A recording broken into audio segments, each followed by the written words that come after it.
Hello dear students, मैं धवल ठाकुर आज आपके लिए लेकर आ गया हूँ टीवाई बीकॉम फाइनेंशियल अकाउंटिंग का एक टॉपिक बायबैक ऑफ शेयर्स। आप सब लोगों ने मुझसे हो सकता है कहीं 12th स्टैंडर्ड में बुक कीपिंग और अकाउंटेंसी पढ़ी हो, तो आज आपके लिए मैं और एक टॉपिक लेकर आ गया हूँ, that is buyback of share. अब बच्चों इस टॉपिक में है क्या, उसे हम थोड़े से अलग तरीके से, जैसे मैं पढ़ाता हूँ उस अलग तरीके से थोड़ा सा हम देखने वाले हैं। तो शुरू करते हैं ये टॉपिक फाइनेंशियल अकाउंटिंग में बायबैक ऑफ शेयर्स का। तो बच्चों ये बायबैक ऑफ शेयर्स होता क्या है? क्या ऐसा कोई चैप्टर आपने पहले पढ़ा है? तो हो सकता है कि पॉसिबिलिटी इज देयर कि आपने अपने सेकेंड ईयर बीकॉम या फिर बैफ में आपने एक टॉपिक पढ़ा होगा, that is redemption of preference shares. ये टॉपिक उसी से रिलेटेड है, थोड़ा बहुत रिलेटेड हम कह सकते हैं, या फिर बहुत ज़्यादा भी कह लो, कोई प्रॉब्लम नहीं है, कोई डांट नहीं देगा यहाँ पर आपको। तो वहाँ पर हमने पढ़ा था redemption of preference shares. What was redemption of preference shares? Repayment of preference share capital. यहां पर हम कुछ वैसा ही देखने वाले हैं, बट ये जो टॉपिक है, this topic is related with equity shares. ये जो टॉपिक है बच्चों, ये कैसा है? इक्विटी शेयर से रिलेटेड है। और ये जो इक्विटी शेयर कैपिटल होता है, that equity share capital is known as permanent share capital of the company. मतलब एक बार अगर कंपनी ने शेयर होल्डर से इक्विटी शेयर्स के नाम से पैसे ले लिए, तो ये पैसे कंपनी लाइफ टाइम तक यूज करती है, during the life time of the company, unless and until company बंद हो जाए, कंपनी लोगों को, मतलब इक्विटी शेयर होल्डर्स को, उनका पैसा कभी भी वापस नहीं करती। एंड दैट्स व्हाई आप इस चैप्टर को रिडम्पशन ऑफ इक्विटी शेयर्स के फॉर्म में न पढ़कर आप कैसे पढ़ रहे हो? Buyback of equity shares. Okay, बहुत सारी थ्योरेटिकल चीजें हैं जो आप अपनी रेफरेंस बुक्स, टेक्स्ट बुक से कवर कर सकते हैं। यहां मैं सिर्फ कुछ इंपॉर्टेंट टॉपिक्स और पॉइंट्स डिस्कस करूंगा जो आपको प्रॉब्लम सॉल्विंग से रिलेटेड, या फिर जहां पर स्टूडेंट्स को मेजरली प्रॉब्लम्स आती हैं, उसी एलिमेंट को आज हम डिस्कस और एड्रेस करने वाले हैं। तो कंटिन्यू करते हैं। सबसे पहला पॉइंट लिखा हुआ है बेटा, this buyback of equity shares, the buyback of equity shares is governed by the section 68 of companies act. ये आपको ऑब्जेक्टिव इसके लिए हेल्प कर सकता है, that which section governs the buyback of shares. तो बच्चों कौन सा सेक्शन है वो? Section 68 of companies act 2013 governs the buyback of shares. ये फर्स्ट पॉइंट आप ध्यान में रखेंगे। उसके बाद मैंने लिखा है कि अगर कोई कंपनी खुद के शेयर्स खरीदना चाहती है, अगर कंपनी खुद के शेयर्स परचेस कर रही है, बायबैक कर रही है, तो वो कैसे बायबैक करेगी? कैसे बायबैक करेगी कहने से मतलब है कि सोर्सेस, पैसे, जो कि कंपनी जब अपने खुद के शेयर्स बायबैक करेगी, तो उसे जो पुराने शेयर होल्डर्स हैं, मतलब जो कंपनी के शेयर होल्डर्स हैं, उनको पेमेंट तो करना होगा, राइट? तो उन शेयर होल्डर्स को पेमेंट करने के लिए फंड्स कहां से आएगा, उससे रिलेटेड हम बात करेंगे। सबसे पहला point, that is the source of buyback under section 68 subsection 1, that is subsection 1 of section 68 से ये सारी चीजें हैं। तो फर्स्ट पॉइंट यहां पर लिखा हुआ है कि a company will buy back it's shares from its free reserves. किसी भी कंपनी के पास इनफ फ्री रिजर्व्स होने चाहिए और कंपनी अपने उन फ्री रिजर्व्स को यूज कर सकती है बायबैक ऑफ शेयर्स के लिए। सर बायबैक ऑफ शेयर्स के लिए फ्री रिजर्व्स, अब बहुत सारे बच्चों को ये नहीं पता होगा कि ये फ्री रिजर्व्स क्या होते हैं बच्चों। So this free reserves are known as accumulated profits, जिनको हम डिविजिबल प्रॉफिट्स के नाम से भी जानते हैं। जो पैसे आप डिविडेंड पे करने के लिए यूज कर सकते हो, जो फंड्स आप डिविडेंड देने के लिए यूज कर सकते हो, all those funds are called as free reserves, या फिर हम इसे डिविजिबल प्रॉफिट्स भी कह सकते हैं। जब आप कोई भी बैलेंस शीट देखोगे, बैलेंस शीट के लायबिलिटी साइड में अगर आपको कुछ आइटम्स मिलते हैं, मैं कुछ एग्जांपल के लिए लिख लेता हूं, आपको ध्यान में आ जाएगा। जैसे बच्चों profit and loss account, general reserve, reserve fund, dividend equalisation reserve, dividend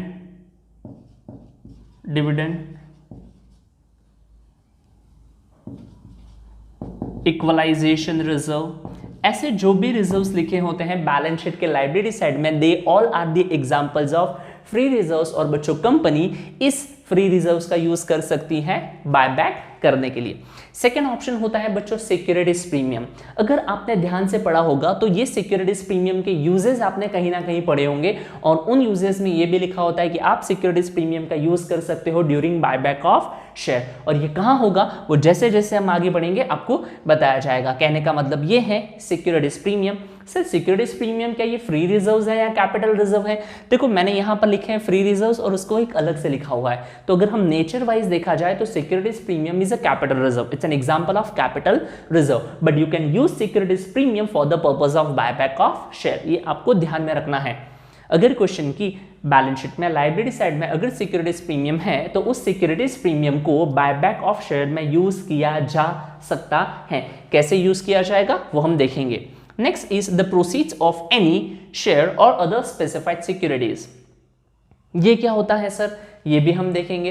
company खुद के शेयर्स बायबैक करने के लिए कोई दूसरी securities, for an example if the company is going to buy back equity shares, if the company is going to buy back equity shares, तो उस equity share का बायबैक करने के लिए कंपनी को जो फंड्स अरेंज करने हैं वो पैसे कंपनी या तो प्रेफरेंस शेयर्स या कोई अदर स्पेसिफाइड सिक्योरिटीज इशू कर अरेंज कर सकती है, and that is what from the proceeds of shares और अदर स्पेसिफाइड सिक्योरिटीज।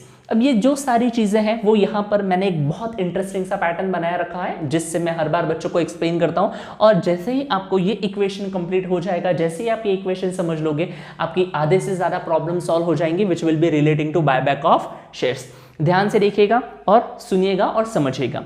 देखिए बच्चों, जब हम शेयर्स बायबैक करते हैं, जब कोई भी कंपनी अपने खुद के शेयर्स मार्केट से बायबैक करेगी या कैसे भी बायबैक करेगी, उस टाइम पे बायबैक के अकाउंट पे, on account of buyback of shares, you have to make payment to the share holders. तो आप जो टोटल अमाउंट देने वाले हो बायबैक पे, मान लेते हैं एक कंपनी है, अब मैं सिर्फ फॉर द टाइम बिंग एक शेयर के बारे में बात करूंगा। एक कंपनी है जिसका शेयर का nominal value, the nominal value of share, I repeat, the nominal value of share is से 100 रुपीज। इक्विटी शेयर एक कंपनी का, और उस कंपनी के इक्विटी शेयर्स की बच्चों नॉमिनल वैल्यू कितनी है?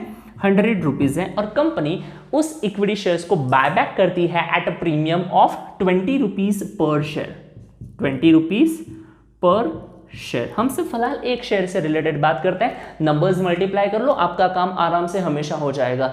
जब भी आप शेयर्स डिबेंचर्स से रिलेटेड प्रॉब्लम सॉल्व करते हो, आपको पर शेयर पर डिबेंचर अगर अमाउंट्स क्लियर है, मल्टीप्लाई कर लो नंबर्स के साथ, आपकी आधे से ज्यादा प्रॉब्लम वहीं सॉल्व हो जाएगी। हमेशा पर शेयर के फॉर्म में कैलकुलेशन करो, थोड़ा सा ईजी हो जाता है समझने के लिए। सो जस्ट हमारे एग्जाम्पल के लिए हम मान लेते हैं कि कोई कंपनी 100 रुपीज का शेयर बायबैक कर रही है एट 20 रुपीज प्रीमियम पर शेयर, तो वो कंपनी को उस पुराने, मतलब जिससे खरीदेंगी उस शेयर होल्डर को टोटल कितना अमाउंट देना होगा? सर अकॉर्डिंग टू आपका एग्जांपल हमको पे करने होंगे उसको 120 रुपीज।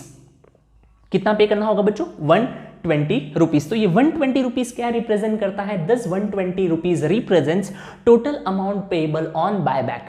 ये 120 रुपीज क्या रिप्रेजेंट करता है? Total amount payable on buyback. इसमें क्या आ गया सर? इसमें आपने दो चीजें लिखी। क्या क्या लिखी? एक तो लिखा मैंने शेयर का नॉमिनल वैल्यू, और दूसरा मैंने क्या कंसिडर किया? Premium on buyback. कि कितना, what is premium on buyback? Premium क्या होता है बच्चों? जो ऑन एंड अबव किसके हो? नॉमिनल वैल्यू हो, फेस वैल्यू के हो। तो अगर कंपनी का 100 का शेयर कंपनी को मार्केट से बायबैक करना है तो कंपनी 20 रुपीज एक्स्ट्रा दे के 120 रुपीज में वो शेयर्स क्या करेगी? परचेस करेगी। तो यहां पर जब भी आप कोई क्वेश्चन देखो, आपको सबसे पहले ये देखना है क्या आपको ये वाली चीज पता है?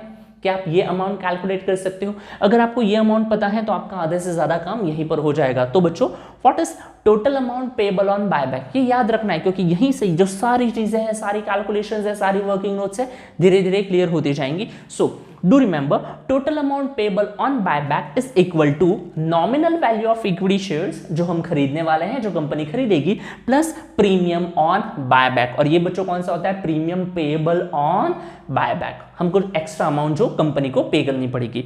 तो अब अगर कोई भी कंपनी शेयर्स बायबैक करती है, let's say the company is going to buy back 1000 shares, एक एग्जांपल के लिए, let's say the company is going to buy back 1000 shares, तो इसी को नंबर ऑफ शेयर्स के साथ मल्टीप्लाई कर दो, तो बच्चों 1000 शेयर्स इनटू 120 क्या हो जाएगा? Total amount payable on by back 1000 shares into 100, ये क्या हो जाएगा? Nominal amount of, nominal value of the equity shares जो हम बाय बैक कर रहे हैं। और यहां पर भी अगर बच्चों आप 1000 शेयर से मल्टीप्लाई कर लेते हो तो आपको मिल जाएगा प्रीमियम पेएबल ऑन बायबैक। तो इसीलिए पर शेयर के फॉर्म में अगर वैल्यू पता है तो कितने शेयर्स बायबैक करने हैं उससे मल्टीप्लाई कर लो, आपका प्रॉब्लम सॉल्व हो जाएगा। तो जो पहली चीज आपको ध्यान रखनी है, ये वाली चीजें टाइम के साथ याद हो जाएंगी, अभी यहां से जो है सब कुछ याद रखने जैसा है। So guys do remember total amount payable on buyback is equal to nominal value of equity shares plus premium on buyback. ध्यान रखेंगे आप, total amount payable on buyback is equal to nominal value of equity shares plus premium on buyback। अब यहां से कहानी शुरू होती है, जो ये सारी चीजें, सारी थियरी आपके सामने लाके रखेगी और उसी काम को अब हम शुरू करते हैं। सो guys total amount payable on buyback 120, देखो मल्टीप्लाई कर लेंगे तो बेटा ये कितना हो जाएगा 120 और उसके बाद 1 2 3 zeros 1 2 3 zeros 120 और यहां पर ये 1 2 और 3 zeros। कितना अमाउंट हो गया बच्चों, ये हो गए हमारे 1,20,000। Total amount payable on buyback is equal to nominal value of equity shares to be buyback 1000 के बाद 2 0 दैट इज 1 लाख रुपीज और प्रीमियम ऑन बायबैक 20 के बाद 3 zeros दैट इज 20,000। सो ये 1,20,000 ये वो पैसा है जो बेटा कंपनी को अरेंज करना है टू बाय बैक शेयर्स, और ये पैसा कहां से अरेंज होगा वो हमें ये कहानी बताती है। मैंने लिखा ना यहाँ पे सोर्स ऑफ बायबैक, पैसे कहां से आएंगे, तो पैसे यहां से आएंगे। तो कितने पैसे हमें अरेंज करना है, वी हैव टू अरेंज 1,20,000। ये हमें किससे पता चलेगा, from the nominal value of shares and premium payable on buyback. So do remember total amount payable on buyback is equal to nominal value plus premium on buyback. अब कहानी इसके आगे की, अब हमें ये देखना होगा कि हम नॉमिनल वैल्यू के लिए फंड्स कहां से अरेंज करेंगे और हम प्रीमियम के लिए फंड्स कहां से अरेंज करेंगे। ध्यान से सुनिए बच्चों, अब हमें ये देखना है कि हम टोटल अमाउंट हमें 1,20,000 अरेंज करनी है कंपनी को अगर ये 1000 शेयर्स बायबैक करना है एट 120 रुपीज पर शेयर, जिसमें 100 रुपीज नॉमिनल वैल्यू है, 20 रुपीज प्रीमियम है, जो टोटल 1,20,000 होता है। ये 1,20,000 कंपनी कहां से अरेंज करेगी, तो उसके बारे में अब हम पढ़ने जा रहे हैं और अब आप मेरी बातें बहुत ज्यादा ध्यान से सुनेंगे। नॉमिनल वैल्यू बच्चों अरेंज करने के लिए आपके पास दो ऑप्शंस है, ध्यान से सुनिएगा। ये थोड़ा सा अलग मेथड है, मेरी टेक्निक है, हमेशा बहुत इफेक्टिव होती है, बच्चे बहुत अप्रिशिएट करते हैं। ध्यान से सुनिएगा। सो टोटल अमाउंट, अब बच्चों देखो नॉमिनल वैल्यू का अरेंजमेंट अलग तरीके से होगा और प्रीमियम का अरेंजमेंट अलग तरीके से होगा। सर ये नॉमिनल वैल्यू का अरेंजमेंट कहां से होगा बच्चों, इस नॉमिनल वैल्यू ये जो है इसका अरेंजमेंट होगा दो तरीके से। या तो आप इसको ला सकते हो from the proceeds of earlier issue. अगर आपको बायबैक करना है तो वो बायबैक करने के लिए आप कुछ नई सिक्योरिटीज इशू कर सकते हो, और नई सिक्योरिटीज मतलब कौन सी, ये वाली, from the proceeds of any share और other specified securities. Let's say you are going to buy back equity shares, तो बच्चों आप सेम क्लास के इक्विटी शेयर्स इशू करके सेम क्लास को तो बाय बैक नहीं करोगे ना, कोई और क्लास मतलब प्रेफरेंस शेयर्स हो सकते हैं या फिर कोई अदर स्पेसिफाइड सिक्योरिटी। तो अगर आप प्रेफरेंस शेयर्स इशू करते हो for the purpose of buyback of equity shares, तो उसका जो नॉमिनल वैल्यू है वो यहां पर कॉम्पेंसेट किया जा सकता है, राइट। लेट्स से यहां पर ध्यान से देखिए, आपको कितने फंड्स अरेंज करने थे, आपको अरेंज करना था 1 lakh rupees for the nominal value of equity shares to be bought back. तो वो 1 लाख में से मान लीजिए आपने 60,000 के प्रेफरेंस शेयर्स इशू कर लिए थे पहले, तो आप वो 1 लाख में से 60,000 वहां से आपके अरेंज हो जाएंगे। सर और कोई ऑप्शन है क्या, या फिर क्या ऐसा जरूरी है पूरा अमाउंट हम प्रोसीड्स ऑफ अर्लियर इशू से अरेंज करेंगे? ऐसा नहीं है। आप फ्रेश इशू के अलावा, जिसे हम प्रोसीड्स ऑफ अर्लियर इशू कहेंगे, from that proceeds of earlier issue आप जितना अमाउंट होगा वो आप यूज कर सकते हो। या फिर क्वेश्चन क्या कहेगा, अगर क्वेश्चन कुछ नहीं कहता है और अगर पैसे कम पड़ जाते हैं तो आपको क्या यूज करना है बच्चों, you have to use CRR। और ये CRR का मतलब है free reserves.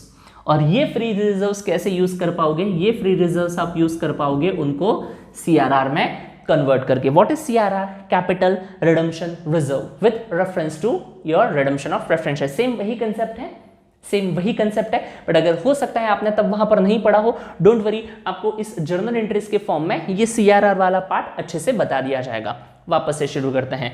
Total amount payable on buyback में हमें दो चीजें कलेक्ट करनी है सर, एक तो 100 रुपीज और ये 20 रुपीज। 100 रुपीज मतलब nominal value of equity share. Sir ये कहां से आएगा? From the proceeds of earlier issue. यहां से आप पैसे लेके आओ, और अगर यहां से नहीं लेके आ सकते या फिर यहां पर नहीं है तो क्वेश्चन में हमारे पास फ्री रिजर्व्स होंगे, आप उस फ्री रिजर्व्स को किस में कन्वर्ट कर दो? सीआरआर में। सर ये क्या कह रहे हो, फ्री रिजर्व्स को यूज करो उसमें सीआरआर में कन्वर्ट करो? बेटा ये रूल्स है, देयर आर, ये जो मैं सारी चीजें ऐसे ही बता रहा हूं, these are the legal provisions. So आप, क्योंकि क्या होता है, रूल्स क्या कहता है कि कंपनी के शेयर कैपिटल में कभी भी रिडक्शन नहीं हो सकता, तो हम तो बायबैक करेंगे तो सर रिडक्शन तो होगा, हाँ होगा। एंड दैट्स व्हाई उन्होंने एक ऑप्शन दिया है कि आप क्या कर सकते हो, फ्री रिजर्व जो भी है, मतलब कौन से, profit and loss, general reserve, reserve fund, dividend equalisation reserve, इन फंड्स को आप किस में कन्वर्ट कर दो? सीआरआर है रिजर्व्स ही, बट सिर्फ उनका जो टैग है, बॉक्स है, उस बॉक्स का नाम, कलर जो भी चाहो आप चेंज कर लो। अब उसको आप फ्री रिजर्व्स नहीं कहोगे, किसको कहोगे? सीआरआर कहोगे। मतलब और एक दूसरा अकाउंट बनाओ कैपिटल रिडम्पशन रिजर्व नाम का, और उस अकाउंट में आपके वो पैसे ट्रांसफर कर लो, और जो फंड्स सीआरआर में कैपिटल रिडम्पशन रिजर्व्स में होते हैं बच्चों, उनको हम शेयर कैपिटल का स्टेटस देंगे। हम उनको किसका स्टेटस देंगे? शेयर कैपिटल का। ओके, तो how we can arrange nominal value of equity shares? We can arrange for the nominal value of equity shares from the proceeds of earlier issue, or we can use free reserves, और free reserves में हम क्या कर सकते हैं बेटा? CRR। Free reserves को किस में कन्वर्ट करेंगे? CRR। और यहीं पर बच्चा, while creating CRR you can use securities premium as well। यहां पर आप securities premium अकाउंट को भी यूज कर सकते हो for the purpose of buyback of share. जो हमने कहा था ना सिक्योरिटीज प्रीमियम यूज होगा, तो यहां पर भी you can use securities premium for the purpose of buyback of share. क्या ये क्लियर है? चलिए आगे बढ़ते हैं। The last is premium on buyback. The last is premium on buyback. ये प्रीमियम ऑन बायबैक कहां से होगा? सेम, ये प्रीमियम ऑन बायबैक भी बच्चों दो जगह से अरेंज हो सकता है। ये प्रीमियम ऑन बायबैक अगर क्वेश्चन में ऑलरेडी सिक्योरिटीज प्रीमियम है तो आप वहां से यूज कर सकते हो, और अगर क्वेश्चन में ऑलरेडी सिक्योरिटीज प्रीमियम नहीं है तो आप फ्री रिजर्व्स से भी आप किसके लिए प्रोवाइड कर सकते हो? You can provide for premium और बायबैक। मतलब ये जो अलग से 20 रुपीज हमें अरेंज करने हैं, वो 20 रुपीज हम सिक्योरिटीज प्रीमियम अकाउंट से भी यूज कर सकते हैं जो क्वेश्चन में ऑलरेडी दिया होगा, राइट? या फिर आप यूज कर सकते हो फ्रॉम दी फ्री रिजर्व्स। कहां से यूज कर सकते हो? Free reserves, right? अभी तो जैसे आपको थियोरेटिकली चीजें याद रखनी है, जब हम एक क्वेश्चन सॉल्व करेंगे एट दैट टाइम आपको बता दिया जाएगा ये सारी चीजें कैसे काम करती है। बट अगर आपने इतना सारा चीज याद कर लिया, ध्यान में रख लिया, आपकी बहुत ज्यादा प्रॉब्लम सॉल्व हो जाएगी। So guys, total amount payable on buyback is equal to nominal value of equity shares plus premium on buyback. Sir nominal value का पैसा कहां से आएगा? प्रोसीड्स ऑफ अर्लियर इशू से आएगा या फिर फ्री रिजर्व से? सर फ्री रिजर्व्स को डायरेक्ट यूज कर सकते हो? नहीं, ये बहुत डेंजरस है, इनको डायरेक्ट हाथ लगाओगे जल जाओगे। You have to convert them into CRR. ये आपको याद रखने के लिए, you can not use free reserves directly, you have to convert them into CRR. After converting them in CRR आप यूज कर सकते हो।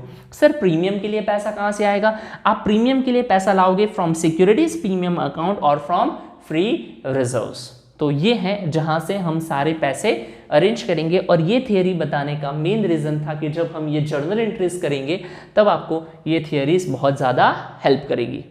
आई होप ये सारी चीजें आपको समझ में आई होंगी। तो अब हम कंटिन्यू करते हैं जर्नल एंट्रीज के साथ। अब इन जर्नल एंट्रीज को आप as a format standard entries use कर सकते हो। तो बच्चों सबसे पहले मैंने स्टैंडर्ड एंट्री लिखी है proceeds of earlier issue. Sir ये कहां से लिखी? यहां पर ध्यान से लिखिए, ये सारी चीजें इसीलिए लिखी गई हैं। जब हम कहते हैं कि टोटल अमाउंट में से इक्विटी शेयर का पैसा आ सकता है, आएगा कंपल्सरी नहीं है, हो सकता है आपको पूरा फ्री रिजर्व्स और सीआरआर यूज करना पड़े। अगर क्वेश्चन में प्रोसीड्स ऑफ फ्रेश इशू है ही नहीं तो फिर कहां से करोगे? क्वेश्चन अलाउ ही नहीं कर रहा है तो फिर तो सीआरआर यूज करना ही है, मतलब फ्री रिजर्व्स को सीआरआर में कन्वर्ट करना ही है। वहां जाएंगे, पहले यहां आ जाते हैं। लेट्स से मान लेते हैं क्वेश्चन में फ्रेश इशू है, और अगर क्वेश्चन में फ्रेश इशू है तो जब भी company fresh issue of shares करेगी, कंपनी को थोड़े बहुत पैसे मिलेंगे। जो भी पैसे मिलेंगे बेटा वो क्या हो जाएगा? Bank account debit. And let's say if the company is issuing preference shares, तो यहां पर हम क्या लिखेंगे? To preference share capital account. और अगर यही फ्रेश इशू एट प्रीमियम है, आई रिपीट, अगर यही फ्रेश इशू एट प्रीमियम है तो यहां लिखा जा सकता है टू सिक्योरिटीज प्रीमियम अकाउंट। ये कौन सा प्रीमियम है? ये वो प्रीमियम है जो कंपनी रिसीव करती है जब वो अपना 100 रुपीज का शेयर 110 में इशू करती है। मोर देन फेस वैल्यू, जब शेयर्स इशू किया जाता है तो the amount which is in excess of face value that is treated as premium. तो प्रोसेस ऑफ फ्रेश इशू की एंट्री क्या हो गई बच्चों?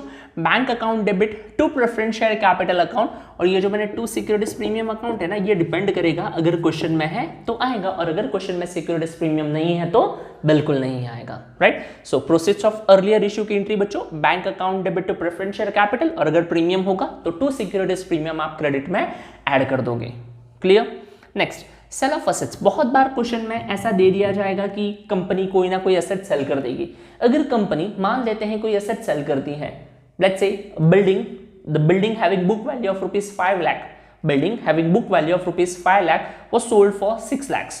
5 लाख की बिल्डिंग को जब कंपनी 6 लाख में बेच देती है एग्जाम्पल के लिए, तो कुछ पैसे मिलेंगे, बैंक अकाउंट डेबिट, एसेट चला जाएगा टू फिक्स एसेट या फिर इन्वेस्टमेंट, जो भी आप सेल कर रहे हो, वो जो भी आप सेल करोगे बेटा टू इन्वेस्टमेंट अकाउंट, और अगर आपको उसमें सेल करने पर प्रॉफिट हो रहा है तो to profit and loss account. ये कब बेटा? जब क्वेश्चन में क्या होगा हमको, प्रॉफिट ऑन सेल। क्यों प्रॉफिट ऑन सेल क्रेडिट होगा? Nominal account credit all incomes and gains, और ऐसा भी हो सकता है, ऐसा भी हो सकता है। सर कैसा भी हो सकता है? जरूरी थोड़ी है कि हर बार प्रॉफिट होगा। मान लेते हैं, मैं यहां पर फॉर द टाइम बिंग लिख लेता हूं, टू एसेट या फिर इन्वेस्टमेंट। लॉस हो गया तो, लॉस हो गया तो अब profit and loss account debit हो जाएगा,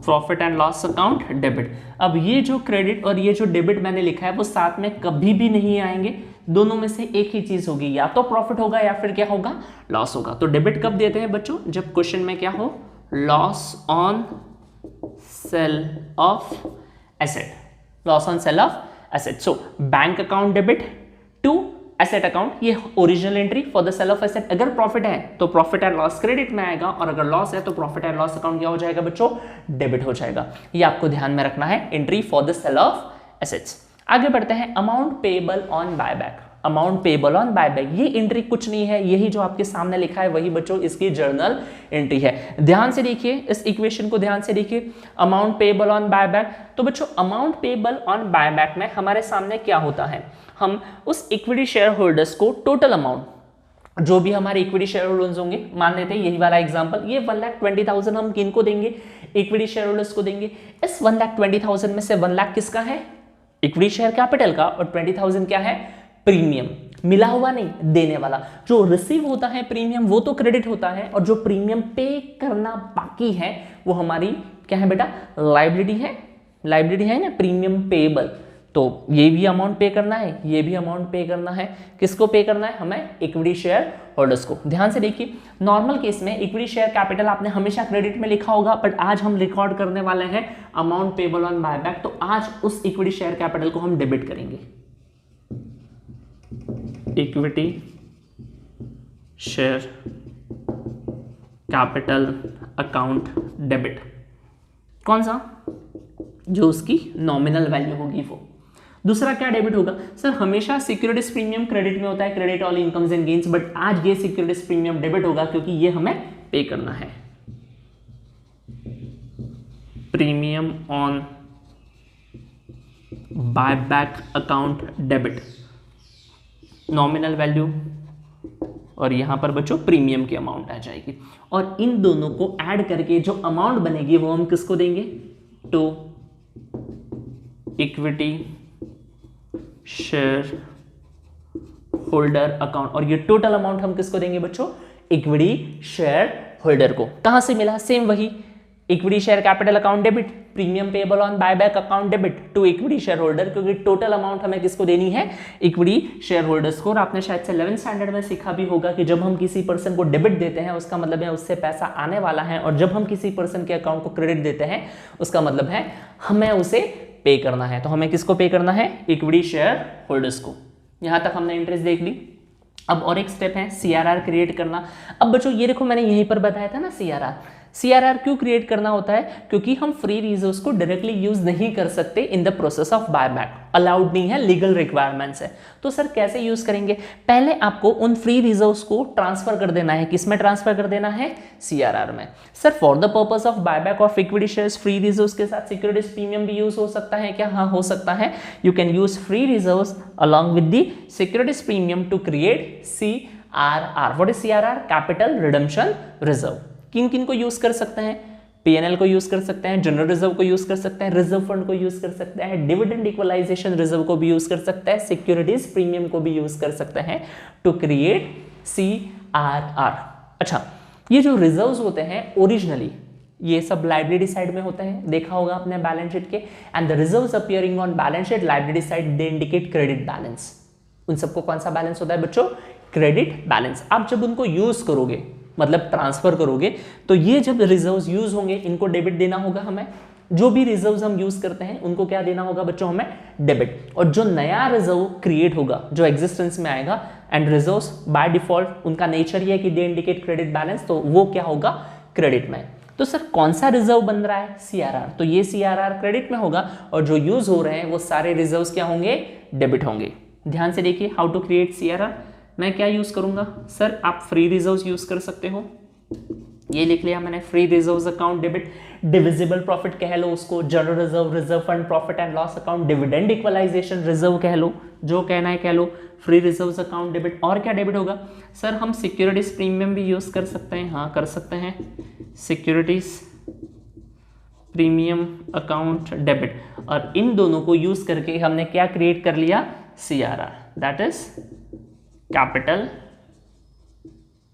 रिडेम्पशन रिजर्व। ये हमने क्रिएट कर लिया CRR। और आपके सामने जर्नल एंट्री रेडी है हाउ टू क्रिएट CRR की। ये बच्चों हमने CRR क्रिएट कर लिया by using free reserves, securities premium, और क्या क्रिएट हो गया? CRR। जो क्रिएट हुआ, जो नया आया वो क्रेडिट में है क्योंकि उनका नेचर क्रेडिट बैलेंस का होता है। जो यूज होंगे, जो ओरिजिनली क्रेडिट थे, हम उनको यूज करेंगे तो उनको डेबिट दिया है हमने, and we have created CRR। I hope इतना बेसिक एक्सप्लेनेशन आपके लिए बहुत इनफ होगा।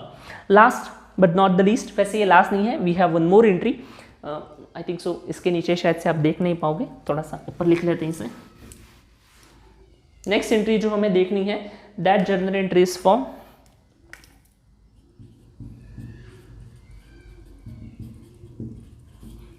providing for premium on buyback। अब बच्चों हमने ये देखा ये पैसे कहां से अरेंज होंगे? प्रोसेस ऑफ फ्रेश इशू की एंट्री आ गई, CRR की एंट्री आ गई, ये तो बच गया क्योंकि हमें 100 के साथ साथ 20 रुपीज भी तो देने हैं, टोटल 120 रुपीज होनी चाहिए। तो ये 20 रुपीज कहां से आएंगे? अगेन लिखा हुआ है, हम कहां से अरेंज करेंगे? ध्यान से देखिए, total amount payable on buyback में हमने लिखा equity share capital account debit. ये पैसा कहां से अरेंज होगा? यहाँ तो प्रोसेस ऑफ फ्रेश इशू से या फिर CRR से। ये पैसा आ गया। अब ये भी तो बचा है ना, प्रीमियम ऑन बायबैक, ये भी तो अरेंज करना है। ये कहां से अरेंज करेंगे? We will arrange for the premium payable on buyback out of securities premium और फ्री रिजर्व्स। क्या क्या यूज कर सकते हैं हम? सिक्योरिटीज प्रीमियम अकाउंट यूज कर सकते हैं और हम यूज कर सकते हैं फ्री रिजर्व्स। तो बच्चों सिक्योरिटीज प्रीमियम अकाउंट डेबिट, जो क्वेश्चन में दिया होगा एग्जिस्टिंग होगा, अगर वो नहीं है free reserves account debit to premium on buyback. ये जो हमने डेबिट दिया था ना, ये अरेंज कहां से होगा? देखो यहां पर हमने उसको डेबिट दिया है, इस एंट्री में हमने उसको क्रेडिट किया है, अरेंज हो गया। कहां से अरेंज हुआ? फ्रॉम सिक्योरिटीज प्रीमियम और from free reserves. I think मुझे नहीं पता कि ये एंट्री आपको विजिबल है या नहीं, अगर कट हो रही है तो प्लीज लिख लीजिएगा। मैं एक बार वापस से बोलता हूं, providing for premium on buyback की एंट्री होती है बच्चों securities premium account debit, existing जो होगा, फ्री रिजर्व्स अकाउंट डेबिट, जो अगर सपोज ये कम पड़ता है तो we have to use free reserves to premium on buyback. ये हमें यूज करना है इन सारे पर्टिकुलर सिचुएशंस में। So that's how we can provide for premium on buyback. और at the end last but not the least entry जो रह गई है, 6 नंबर मैंने लिख के रखा था, कहीं मैं भूल ना जाऊं, पेमेंट की। क्योंकि बच्चों जब आप सारी फॉर्मेलिटीज कंप्लीट कर लोगे, after completing all the formalities आपको पेमेंट करना होगा, किनको? इक्विटी शेयर होल्डर्स को, और उस पेमेंट की एंट्री आ जाएगी equity share holders account debit to bank account. ये जो हमारे इक्विटी शेयर होल्डर्स है ना, कहाँ गए? ये रहे। इन भाई साहब को क्या हो जाएगा?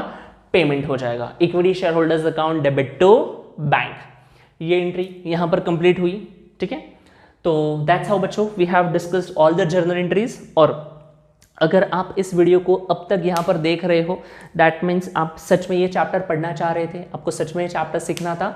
तो बच्चों इस चैप्टर के जो बेसिक क्वेश्चंस है, जहाँ पर कितने में शेयर्स हैं, कितने में बायबैक होगा, then offer price, buyback price, सब कुछ दिया है, चीज़ें, number of shares to be buyback दिए हैं, तब आप इसी जर्नल एंट्रीज के साथ और इतने ही नॉलेज के साथ शायद से आप क्वेश्चन सॉल्व कर पाओ। बट बहुत बार ऐसे भी क्वेश्चंस आएंगे जब आपको बायबैक कितने में हुआ है वो प्राइस नहीं दिया होगा, कितने शेयर्स बायबैक किए गए हैं वो नहीं दिया होगा, आपको वो कैलकुलेट करने होंगे और उनके लिए आपको वर्किंग नोट की जरूरत पड़ेगी, और वो वर्किंग नोट्स भी हम अपकमिंग सेशंस में देखेंगे। राइट, तो आप बताइएगा मुझे कि आपको ऐसा ये जो सेशन आज हमने डिस्कस किया ये आपको कैसा लगा।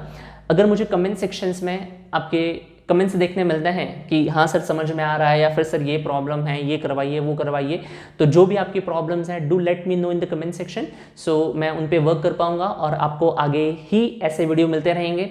और एक फेवर कीजिएगा, अपने जो भाई बहन या फिर जो फ्रेंड्स रिलेटिव्स हैं, those who are in 11th and 12th standard, उनके लिए भी चैनल पे वीडियोज़ हैं, so do recommend this channel to your friends relatives.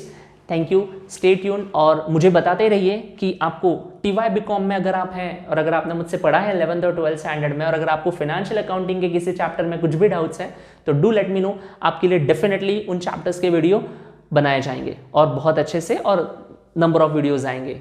Yup, thank you, see you guys.